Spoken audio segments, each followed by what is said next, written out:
সব সময় দুর্বল লাগে, মাথা ঘোরে, হয়তো এটা কেবলমাত্র উইকনেস নয়, অ্যানিমিয়াও হতে পারে। অ্যানিমিয়া হলো এমন একটা অবস্থা যেখানে ব্লাডে হিমোগ্লোবিনের পরিমাণ স্বাভাবিকের তুলনায় অনেক কমে যায়। যেখানে নর্মাল হিমোগ্লোবিন লেভেল পুরুষদের ক্ষেত্রে 13 থেকে 17 গ্রাম পার ডেসিলিটার, মহিলাদের ক্ষেত্রে 12 থেকে 15 গ্রাম পার ডেসিলিটার। সেখানে হিমোগ্লোবিন লেভেল অনুযায়ী অ্যানিমিয়ার স্টেজগুলো যদি আমরা দেখি, 10 থেকে 12 গ্রাম পার ডেসিলিটার মাইল্ড, 7 থেকে 10-এর মধ্যে থাকলে মডারেট, 7-এর নিচে নেমে গেলে আমরা বলি severe anaemia.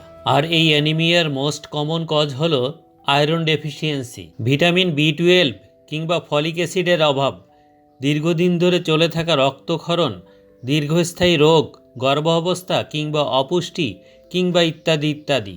Now comes to the types of anaemia.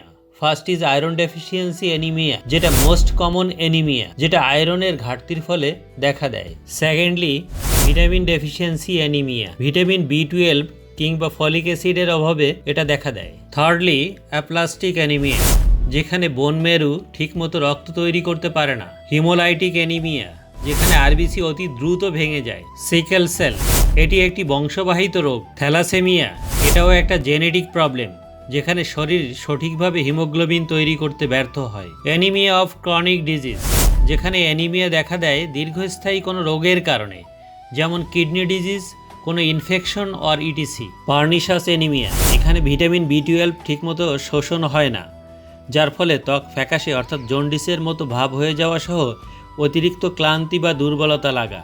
Megaloblastic anaemia, এখানে আরবিসি বড় এবং অস্বাভাবিক হয়।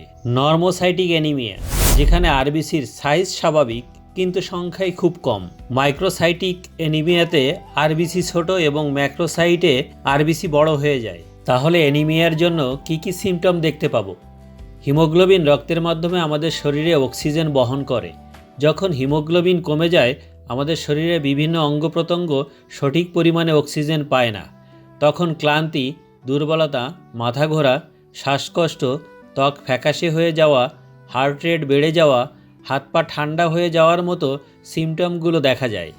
এই ধরনের সিমটম দেখা দিলে যথাসময়ে চিকিৎসকের পরামর্শ নিন এবং সেই সাথে কিছু নির্দিষ্ট খাবার গ্রহণের মাধ্যমে অ্যানিমিয়া কিছুটা হলে দূর করতে পারেন। যেমন পালং শাক, ডাল, ভিটামিন B12 জাতীয় খাবার যেমন ডিম, মাছ, দুধ, ভিটামিন C জাতীয় খাবার, লেবু, কমলা, কারণ এগুলো আয়রন শোষণে অনেকটা হেল্প করে। মোবাইলে কাউকে স্বাভাবিকের চাইতে বেশি ফর্সা দেখে তাকে অ্যানিমিক ভাবার কারণ নাই, কারণ আজকের যুগে এসবের অবদান ফিল্টার।